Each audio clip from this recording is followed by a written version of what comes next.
Hello everybody and welcome back. As always, I am Mateo311 and this is your one channel for everything VR related. Today, we're checking out the pre-alpha release for an upcoming MMO, Ilysia, and I'm gonna let you know why I'm so excited. The developers over at Team 21 Studio were kind enough to give me a personal tour, and I walked away ready to immediately back their Kickstarter. So let's just briefly start with, what is Ilysia? Ilysia is a fantasy-based VR MMO RPG designed to bring back those glory days of the MMOs. And in my short play session, I absolutely felt that. But I'll go into more detail on that a little bit later. The game is directly inspired by other classic MMOs like World of Warcraft, Guild Wars, a touch of Diablo in there, and even traditional pen and paper role-playing games like Dungeons & Dragons. Now, while the game is still currently in a pre-alpha state, and there's a lot still to be determined, the following features are expected. Support on all major VR platforms,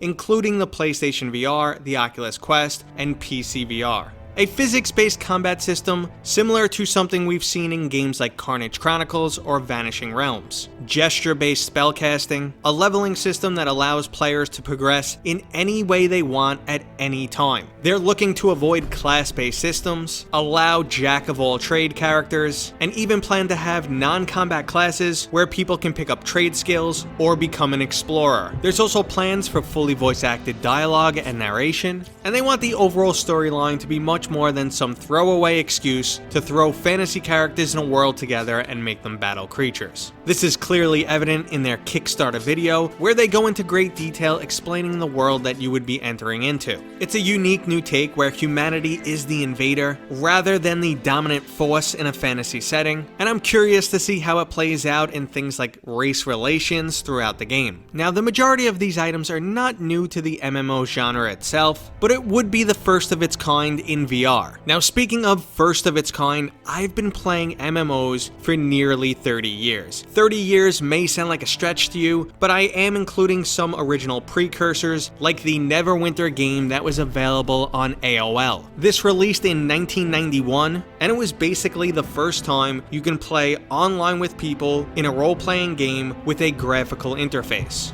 It used a classical Dungeons & Dragons rule set, and at the time, it was basically revolutionary. Jumping forward a few years, we have Ultima Online in 97, and then EverQuest in 99. Now, to my knowledge, someone can correct me in the comments if I'm wrong, but EverQuest was the first video game to require a dedicated graphics card. It was also the first 3D MMO, and now you might be wondering why I'm mentioning these titles. Well, it's basically because they were trendsetters of their time. I personally know what those first-time experiences feel like, and I definitely felt a bit of that during my pre-alpha experience with Ilysia. Something about traveling and experiencing the day-night cycle and then entering a cave gave me this weird nostalgic sensation of EverQuest, except this time I was actually in the game. This would have been a dream come true to a young Mateo311. Now, I'll go into my personal experience a bit more in detail later on, but I want to talk about the next factor that really excited me for this project, and that's honestly the team and their approach to development. MMOs are notoriously difficult and expensive. You need a team that's passionate, dedicated, and frankly knows what they're doing.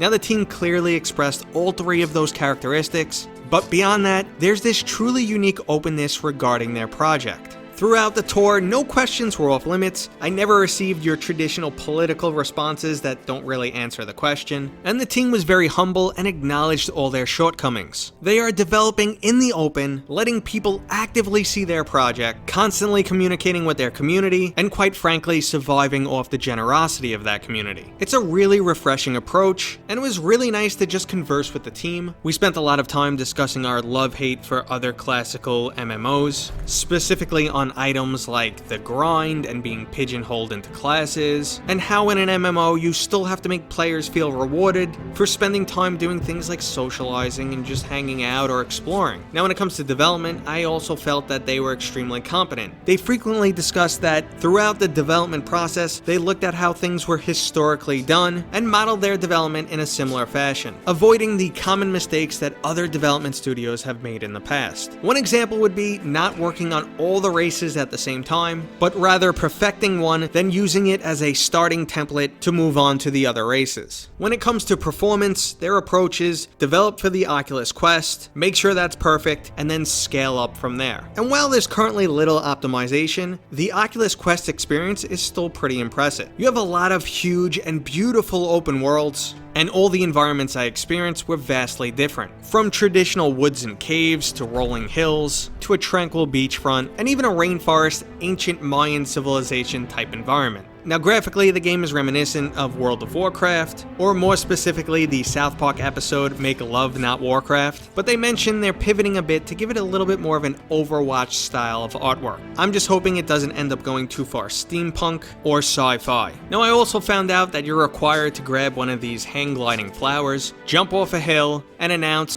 "I'm Mary Poppins, y'all!" I'm Mary Poppins, y'all! I love that everybody makes that joke when they come in. How could you not? All joking aside, if you're like me, you're most likely interested in getting more of this title as soon as possible. Well, unfortunately, it's going to be a while and we can't really expect anything until sometime next year. But if you want to see this project come to fruition in the best possible manner, well then you can go over and support their Kickstarter. It's been a little over a week, the project is fully funded, and they've just reached their first stretch goal. Okay guys, that was today's video. I hope you enjoyed it. If you did, don't forget to give it a thumbs up. If you're new here, consider subscribing, and there's a lot of new things in store for the upcoming weeks, so stick around to check those out.